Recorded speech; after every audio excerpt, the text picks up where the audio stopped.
So Brian White is back, and he is just full of vim and vinegar this morning. I'm sure if anybody says vim and vinegar anymore, Brian, have you ever heard the term or the phrase vim and vinegar? Vim and vigor. I've heard Yeah, vigor, but not vigor, vinegar. So vigor. it's fun that I've got that sourness to me. Yeah. Makes me more umami. I like it. All right. Well, what I've got for you today is this from Meyer Thacker. He, by the way, goes on X as Fresh Jiva, Jiva. Tesla technology is one of the best kept secrets in the US. The team built a revolutionary product, but less than 2% of car buyers are aware of these active safety features. Hmm. So, Brian, it occurred to me this morning as I was reading that, and I was reading something else, I forget what, and just thinking about the current situation at Tesla. Um, I have been on the fence about advertising for 2 years, Mhm. maybe longer. I've always felt that it was probably something worth trying and probably would be very successful, but I wasn't ready to throw in the towel on word of mouth advertising as the way to go. And Elon had proven that word of mouth up until a year and a half ago, up until maybe even 12 months ago, was quite successful at selling every car that they could make. But we've now had a year at least where that hasn't been true. And then Elon has managed to throw, I don't know, about every political bomb that he could possibly throw. Some were his fault, some were the press's fault. Who cares whose fault? At the end of the day, right now, there's a percentage of the population that is not going to buy a Tesla anytime soon.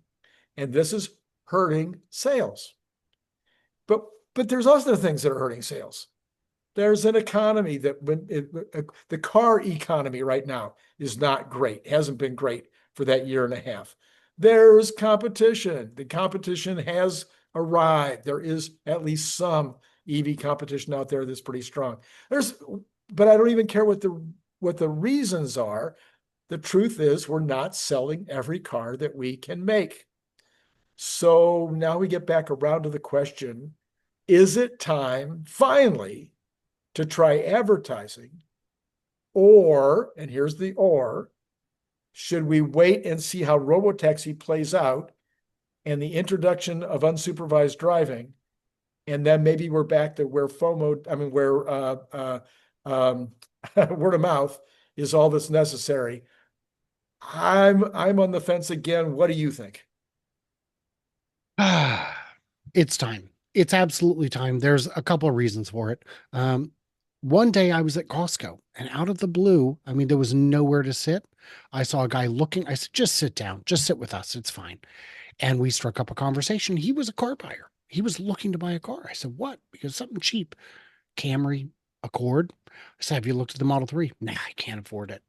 So I pull out my phone and I show him the price of a Model 3 with incentives. And he's like, really? That's I did not know that. I did not know that it is that affordable. I didn't know that it is less than the sticker price of a gas car with more features and lower operating costs. I did not know that. That's something that you and I can tell people, but we've been telling people. Some people won't listen. Some people need ads. Well, I ads don't work on me, says literally everyone, while ads are clearly working on someone. Uh, and the features, the butts and seats issue, butts and seats sell cars. Elon has made it harder to get butts and seats. I've offered to give people rides who said, I will never get in that car. And that's unfortunate. They don't know what they're missing, but they are real people who really exist, who I know in real life. These aren't internet bots making a political statement. These are humans making a political statement. Um, and it's unfortunate. Now, when I bought my car, there are features I would have liked to have had in terms of safety. Cross traffic alert is a big one. I'd love to have that. Oh, wait, it has it now. That's not something I'm used to. The idea that my car would get better after I buy it is, I mean, that's crazy, right? You can't ask for that. The only thing your car would get after you buy it is maybe a recall. And I know people who decided after a number of recalls they're never taking a car in for a recall again. My friend had a Ford Taurus, and there was a problem where some of the Taurus cars that were sold would read that they still had gas when they didn't. The gas gauge would show that you still have a little bit left. No, you're bone dry. You run out of gas. So rather than identify which vehicles actually had that problem, they just recalled all of them. And what they did is they just adjusted his gauge. So now it says you're bone dry and you still have a quarter of a tank. That's worse. My car didn't have the problem before.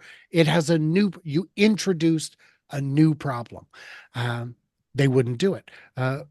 I know from Ford engineers, there was the drive shaft on one of their trucks they had a big, thick drive shaft that would shatter at 110. The centripetal forces would tear it apart. So they had a recall to fix it. Now, of course, you could put in a better one, a better engineered one that's lighter. No, they just put a governor on it. Yeah. Can't go over 105 now, 110, whatever it is. No, it's just got a governor. So if you need that extra 1 mile an hour to outrun the twister, it is gone.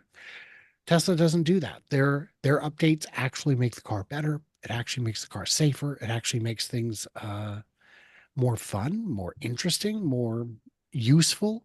Recently, the maps changed from flat to 3D. It gives a better perspective. It makes the human brain well, people should just understand how maps work. Great.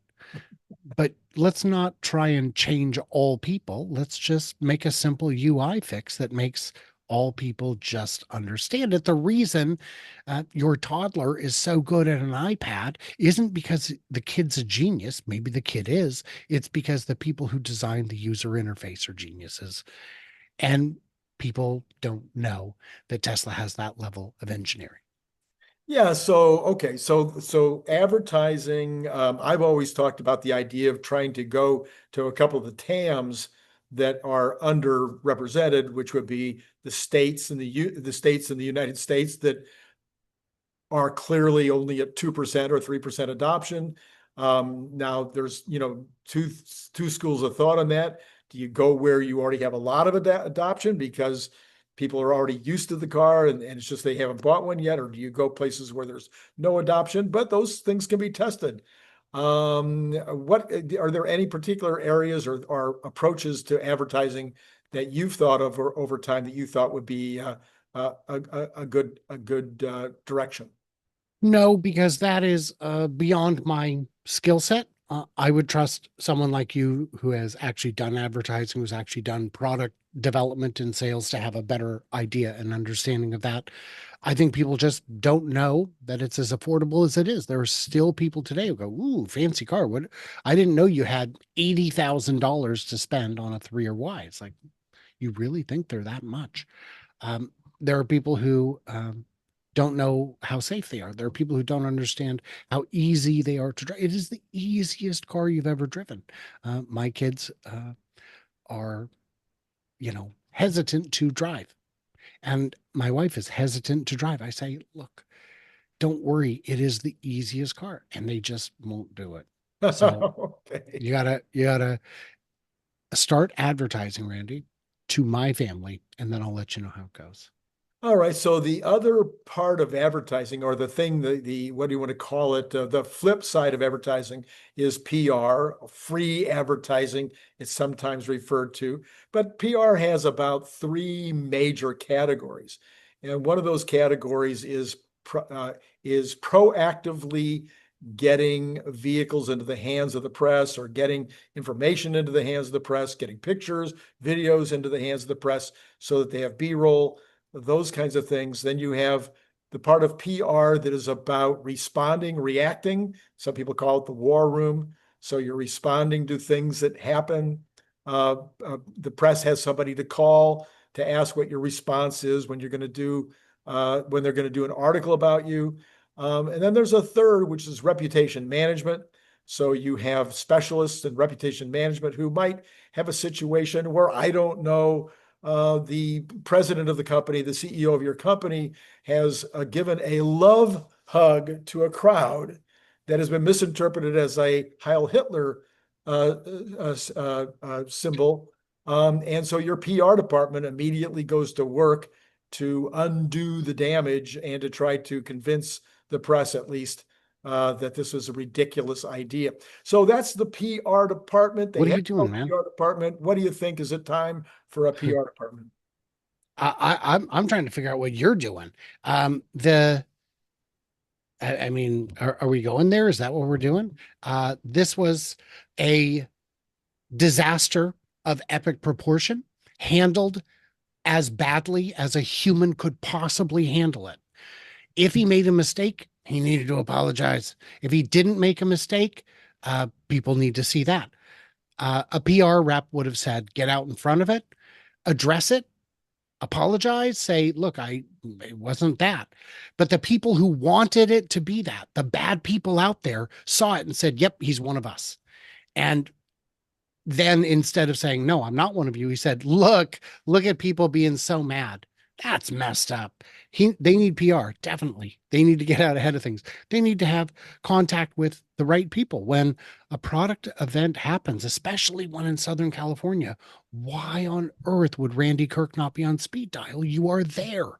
You should be at that event. If it's happening in Texas, they should get them out. They used to do things like Track Day. When they unveiled the track package, they invited all the people who would possibly cover it to come and burn some tires. Let's burn out. Hey, we got a whole rack of tires. Let's do this. Those days are gone. And that is, I mean, unfathomably stupid. It is the lowest hanging fruit. I don't know why they wouldn't do that.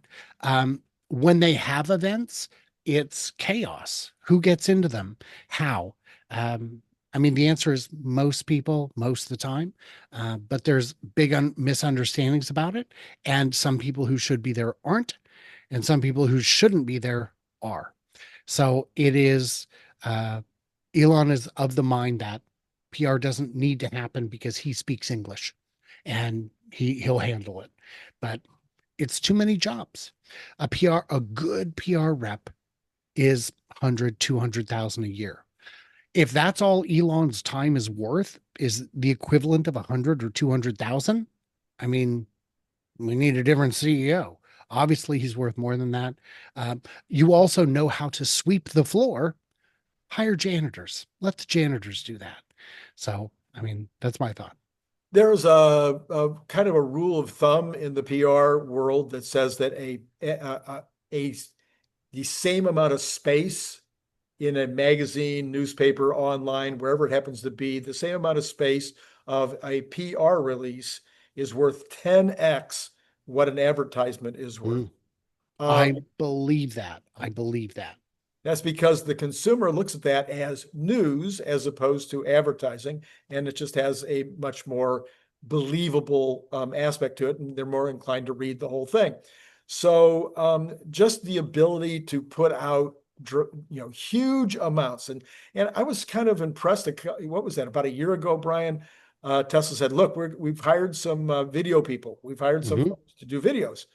And these are pros, and they're going to put out these great videos, and they've put out some three amazing videos. Three. They put out maybe more than three. That might be an exaggeration, but man, it hasn't been very many. Now they've been professional, but you know what? They've been, to my way of thinking, a little over pro. They haven't been friendly. You could put out, literally, I could run the department tomorrow. You could run the department tomorrow. We could put out with two people, with one person, with me and you together, we could put out 10 videos a day, probably without even blinking. And they would be friendly and fun and useful. They don't have to be over polished. Makes no sense. I'm surprised that Elon wants them over polished, given the kind of less than polished way that he does events. It would seem like that same kind of enthusiasm for something a little less polished would go over to the world of YouTube, where the whole idea is to have it be friendly and fun as opposed to TV level quality. There's a lot of misconceptions about what Tesla should be doing. I've seen people on X rapidly defending the no PR stance. Well, if they had PR, it would just make things worse. People would attack that. No, they wouldn't. That's not how PR works. At the very least, here's what I would do is every day reporters can send in their questions, and don't wait for us to write you back. We're not going to, but if your question's good enough or common enough, it will appear in our frequently asked questions tomorrow, because we're going to add 1 or 2, maybe 3 questions a day. That's all we have to do is add that. And if a reporter wants to put in their article, well, we reached out to them and they didn't respond, you're going to get people online saying, it's already in the Q&A, ding dong. Why didn't you look there? Because I'm lazy and I wanted someone to hold my hand. This would be a very easy, very cheap one-person solution. And that person then could also be in charge of curating the important people, the VIP list for Semi, which is perhaps a different list than for Cybercab, which is perhaps a different list than for Plaid or Ludicrous or Roadster. But they just don't have that. Elon expects perfection. That's why the videos are so polished, is he wants perfection from everyone, and then he just kind of freeballs it. So I just in case, Elon, you're listening, or the PR department's listening, perfection means hitting your audience where they are. Mm. And in the YouTube world, hitting your audience where they are is not polished. We've known this from the very beginning. This is not something I've made up. This is something that you can listen to anybody that is a professional in the area, and they will tell you, you don't want to over polish what you're doing on YouTube. That's not what the customer is looking for in that realm. Now, if you want to professionally polish it in a way that looks unpolished, maybe, but that usually comes across as fake. So anyway, it depends. It depends. But if you look at the Cybertruck launch day videos, there was what, 3, 4? You had CarWow, you had MKBHD, right. but then you had Sandy Monroe, who just asked questions and posted it. I mean, there was editing involved, but come on, nothing like, I mean, that was polished in the way you would expect a podcast to be polished.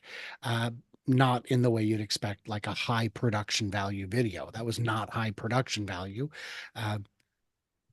Did Sandy's get fewer views?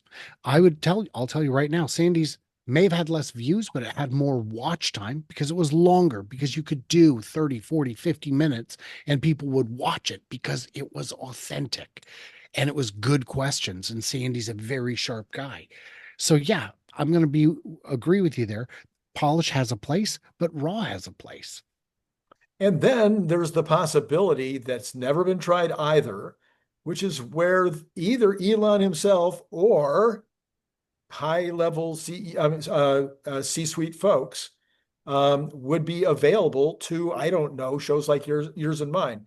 Hmm. These high-level podcasters and whatnot that Elon has been appearing on, great, love it. I watch almost 100% of them from cover to cover, but these folks aren't technical enough.